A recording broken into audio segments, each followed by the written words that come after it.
உலகில் ஆச்சரியப்பட வைக்கும் தொழில்நுட்பங்கள் எவ்வளவுதான் வளர்ந்தாலும் யாருக்கும் விடை தெரியாத விசித்திரங்களுக்கும் எந்த குறைவும் இல்லை.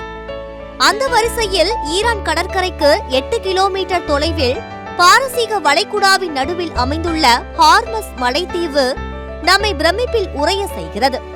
இந்த மலையை அப்பகுதி மக்கள் சாப்பிடுகிறார்கள் என்றால் உங்களால் நம்ப முடிகிறதா? ஆம், இந்த மலை உணவாக சாப்பிடப்படுகிறது.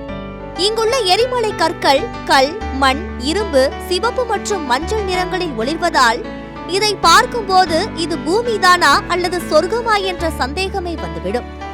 ஆயிரக்கணக்கான ஆண்டுகளுக்கு முன்பு உருவான இந்த தீவில் 70க்கும் மேற்பட்ட வெவ்வேறு வகையான தாதுக்கள் இருக்கின்றன.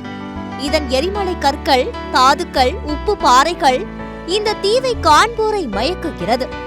இந்த மலை மட்டுமே உலகில் சாப்பிடக்கூடிய ஒரே மலை என்று கூறப்படுகிறது. இந்த மலைகள் தடிமனான உப்பு அடுக்குகளால் உருவானவை.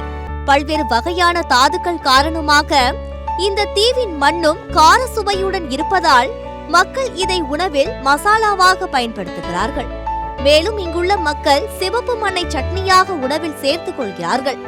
அது மட்டுமல்லாமல் உள்ளூர் கலைஞர்கள் இங்குள்ள சிவப்பு மண்ணை ஓவியத்தில் பயன்படுத்துகிறார்கள். மக்கள் தங்கள் துணிகளுக்கு வண்ணம் தீட்டக்கூட இந்த மலையின் மண் பயன்படுத்தப்படுகிறது என்றால் பார்த்துக் கொள்ளுங்கள்.